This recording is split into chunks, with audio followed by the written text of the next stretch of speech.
Vinicius sariq kartochka olgandan keyin Prestiani unga aytayotgan gaplariga hozircha e'tibor bermayapti. Nima uchun menga sariq? Xo'p, nima uchun menga sariq? Nima uchun?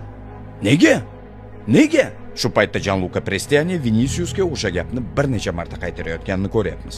Bu vaziyatda Vinicius Gianlucaning gaplarini aniq eshitdi. Ey! Va hakamning yoniga borib, ingliz tilida nima bo'lganini tushuntiradi. Ana u menga maymun dedi. Va undan keyin ispan tilida Chouaminiga "Me llamo mono".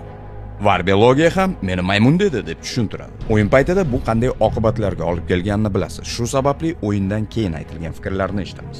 Jose Mourinho. Faqat bir narsani aytishim mumkin.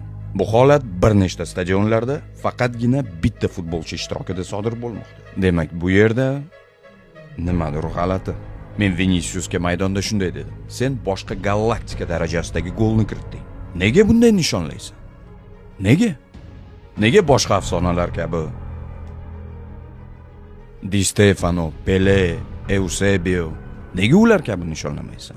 Undan ko'ra boshqa galaktikadan bo'lgan futbolchining xursandchiligidan kelib chiqib nishonla. Bu muammo har doim u bilan bo'ladi. Va bu men tushunmaydigan yagona vaziyat. Bu kadrlardan keyin Mbappe bo'lib o'tgan voqealardan keyin Prestianiga qarata sen jinurgur rassistsan, irqchisan deyotganini ko'rishimiz mumkin. Mbappe ham bo'lib o'tgan ishlar haqida o'z fikrini bildirib o'tdi. Benficaning 25-raqamli futbolchisi, uning ismini aytishni ham istamayman. U bunga arzimaydi.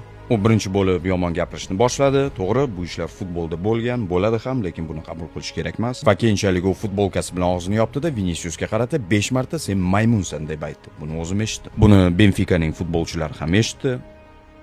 Va aynan shu gaplardan keyin hamma ko'rgan vaziyatlar boshlanib ketdi. Men uchun bu futbolchi Chempionlar Ligasida o'ynashga haqli emas. Biz o'sib kelayotgan yoshlarga faqatgina yaxshi o'rnak bo'lishimiz kerak. Agar biz bunday vaziyatlarga yo'l qo'yib beradigan bo'lsak, futbolning qadriyati bir tiyinga aylanadi. Va biz ishonayotgan narsalar ham shunchaki nolga teng bo'ladi. Shu sababli bu bilan nimadir qilishimiz kerak.